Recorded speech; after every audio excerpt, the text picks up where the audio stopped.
Mayor Karachi Murtaza Wahab साहब ने हमें ज्वाइन किया है। सर बहुत शुक्रिया आपके वक्त का। सबसे पहले तो हम जानना चाहेंगे, अफसोसनाक हादसा पेश आया है, आप इस हादसे से मुताल्लिक अब तक आप क्या रिपोर्ट करेंगे मीडिया को?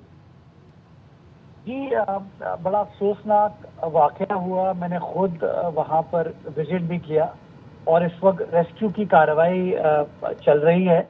इस वक्त सारा फोकस इंतज़ामिया का रेस्क्यू के हवाले से है कि जो लोग इस वक्त मलबे में दबे हुए हैं उनको निकाला जा सके।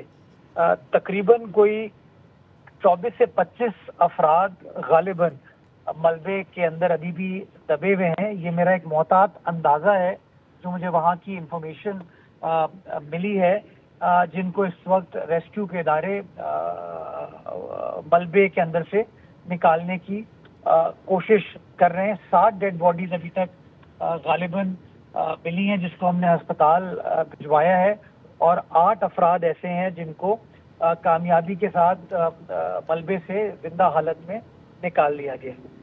अच्छा मुर्तज़ा वहाब साहब, थोड़ी ही देर में शाम हो जाएगी, सूरज गुरूब हो जाएगा, ऑपरेशन इस वक्त जारी है। 20 से 25 अफराद अभी तक बताया जा रहा है कि मलबे तले दबे हो सकते हैं, तो क्या किया जाएगा? कोई स्ट्रेटजी चेंज की जाएगी? किस तरीके से इस ऑपरेशन को आगे लेकर जाया जाएगा ताकि जो मलबे तले लोग फंसे हुए हैं उनको निकाला जा सके? देखिए, ऑपरेशन तो जब तक ये तमाम के तमाम लोगों को हम निकालने में कामयाब नहीं होते तब तक ये ऑपरेशन जारी रहेगा। ये बात आपने दुरुस्त कही कि अंधेरे के बाद इस तरह की जो कार्रवाई होती है उसके अंदर चैलेंजेस बढ़ जाते हैं, लेकिन इंतज़ामिया को उन चैलेंजेस के अंदर भी काम करना होता है। तो इंशाल्लाह वो लाइटिंग का अरेंजमेंट करके सर्च लाइट वगैरह लगा के वो काम किया जाएगा।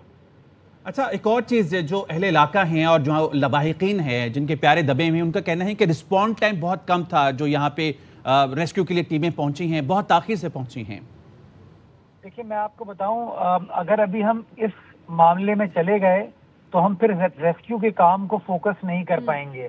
जब भी इस तरह के नाखुशगवार वाकयात होते हैं, अनफॉर्चुनेट वाकयात होते हैं, तो जो लोग गम और गुस्से में होते हैं वो नेचुरली अपना पॉइंट ऑफ व्यू उस तरीके से कन्वे करते हैं। उनकी बात का मैं एहतराम भी करता हूं, लेकिन आज थोड़ी गैर मामूली सूरत हाल ये थी कि आपका वो इलाका भी बंद था बिकॉज जो प्रोसेशन मुहर्रम के हवाले से होता है, बिकॉज बिल्कुल इसके पीछे वाले एरिया में मेन इमाम बारगाह है जहाँ पे प्रोसेशन पहुँचता है, खारादर वाला।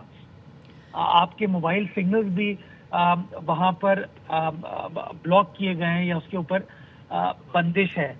तीसरी चीज़ ये कि जिस जगह ये वाकया हुआ वो बहुत ही गुंजान आबाद इलाका है, गलियाँ जो हैं वो बहुत ही तंग है, और आप यकीन जाने जब मैं खुद भी वहाँ पर गया तो वहाँ पर ना पैर रखने की जगह थी, एम्बुलेंसेस भी वहीं खड़ी हुई थी, DSNGs भी वहीं खड़ी हुई थी, पुलिस की मोबाइल्स भी या रेंजर्स की मोबाइल्स भी सिक्योरिटी के लिए वहाँ पर खड़ी थी। तो इसकी वजह से ग्राउंड लेवल पे बिल्कुल दिक्कतें ज़रूर आती हैं, जिसको मैं इंशाल्लाह once we are done with the rescue operation तो इसकी तमाम टाइमिंग वगैरह चीज़ों को देखा जाएगा, और अगर कोई लापरवाही रिस्पॉन्स के हवाले से हुई तो इंशाल्लाह उसके खिलाफ भी कार्रवाई की जाएगी। अच्छा मुर्तज़ा वहाब साहब, ये कहिएगा, एक और चैलेंज भी आपको दरपेश होगा कि जो करीबी इमारतें थी वहाँ से जो लोग निकाले गए और फिर जो इस इमारत के जिंदा बच जाने वाले लोग हैं उनके लिए रिहाइश का या खाने पीने का जो इंतज़ाम करना है उस बारे में थोड़ा अपडेट कर दीजिएगा। देखिए, इसके बिल्कुल बराबर में जो बिल्डिंग है, इवन ये बिल्डिंग जो गिरी है आज, ये बिल्डिंग डेंजरस थी। इस बिल्डिंग को खाली कराने के लिए इंतजामिया ने गालिबन 3 से 4 खतूत भी उनको लिखे थे। यहाँ की बिजली को भी मुनक़ता कर दिया गया था, लेकिन जो मकीन थे इस इमारत के, उन्होंने ये फैसला किया कि जान जोखिम में डाल सकते हैं लेकिन हम जगह खाली नहीं करेंगे, जिसकी वजह से ये अनफॉर्चुनेट वाक़या ज़रूर हुआ, जिसको मैं समझता हूँ हुकूमत को देखने की ज़रूरत है कि जब इस तरह की रेजिस्टेंस आती है तो मेरे ख्याल में हमें आवाम के बेहतरीन वसीतर मफाद में थोड़े मुश्किल फैसले करने की ज़रूरत है, बिकॉज जान से बढ़कर तो कोई चीज़ नहीं होती। बिल्कुल आप ठीक कह रहे हैं। अच्छा, इसके जो बराबर में जी, इसके जो बराबर वाली बिल्डिंग है वो डेंजरस है, उसके अंदर भी दरारें आई हुई हैं, उसको हमने खाली करा लिया है और उनको नेचुरली मुतबादिल फराहम करने में तो टाइम लगेगा, लेकिन जो खाना वगैरह या उनको लुक आफ्टर करने के लिए जो चीज़ें होती है वो इंशाल्लाह हुकूमत کر رہی ہے. اچھا مرتضی وہاب صاحب، بطور میئر کراچی آپ کیا سمجھتے ہیں، کیا مشینری پوری ہے، تمام تر انتظامات پورے ہیں، یا اس آپریشن کو مکمل کرنے کے لیے کسی اور ادارے کی ضرورت تو نہیں ہے؟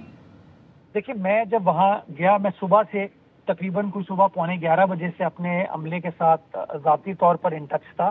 ہماری جو اربن سرچ کی ٹیم ہے، ہمایوں صاحب اس کے سربراہ ہیں، وہ خود وہاں پر موجود ہیں. اسی طریقے سے ریسکیو 1122 والے بھی وہاں پر موجود ہیں. دونوں سے میں نے جب گفتگو کی اور میں نے کہا، پوچھا ان سے کہ کوئی اور سپورٹ، کوئی اور مشینری، کوئی اور آپ کو اکوپمنٹ چاہیے، تو انہوں نے کہا نہیں سر، ابھی چیزیں ہمارے پاس موجود ہیں. میں نے یہ ہدایت جاری کیا کہ اگر کوئی مزید مدد یا مزید کوئی مشینری اکوپمنٹ کی ضرورت ہے تو اس کے اوپر وہ گھبرائے نہ، اور فوری طور پر اس کا بھی آرڈر پلیس کر دیا جائے. ٹھیک ہے، بہت شکریہ میئر کراچی مرتضی وہاب آپ کے قیمتی وقت کے لیے.